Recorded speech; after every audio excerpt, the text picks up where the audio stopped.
À peine nous sortions des portes de Trézène, il était sur son char. Ses gardes affligés imitaient son silence autour de lui rangé. Il suivait tout pensif le chemin de Mycène. Sa main sur les chevaux laissait flotter le renne. Ces superbes coursiers qu'on voyait autrefois, pleins d'une ardeur si noble, obéir à sa voix. L'œil morne maintenant et la tête baissée semblaient se conformer à sa triste pensée. Un effroyable cri sorti du fond des flots. Des airs en ce moment a troublé le repos. Et du sein de la terre, une voix formidable répond en gémissant à ce cri redoutable. Jusqu'au fond de nos cœurs, notre sang s'est glacé. Des coursiers attentifs, le crin s'est hérissé. Cependant, sur le dos de la plaine liquide, s'élève à gros bouillons une montagne humide.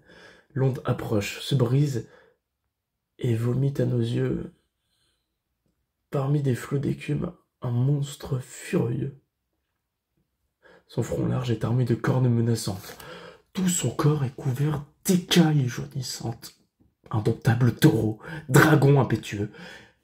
Sa croupe se recourbe en repli tortueux. Ses longs mugissements font trembler le rivage. Le ciel, avec horreur, voit ce monstre sauvage. La terre s'en émeut, l'air en est infecté. Le flot qui la porta recule, épouvanté. Tout fuit. Et sans s'armer d'un courage inutile, dans le temple voisin, chacun cherche un asile. Hippolyte, lui seul, digne fils d'un héros, arrête ses coursiers, saisit ses javelots, pousse au monstre et d'un dard lancé d'une main sûre, il lui fait dans le flanc une large blessure. De rage et de douleur, le monstre bondissant vient au pied des chevaux tomber en mugissant, se roule et leur présente une gueule enflammée qui les couvre de feu, de sang et de fumée. La frayeur les emporte, et sourds à cette foi, ils n'entendent plus ni le frein ni la voix. En effort impuissant, leur maître se consume, ils rougissent le mort d'une sanglante écume. On dit qu'on a vu même, en ce désordre affreux, un dieu qui, d'aiguillon, pressait leurs flancs poudreux. À travers les rochers, la peur les précipite.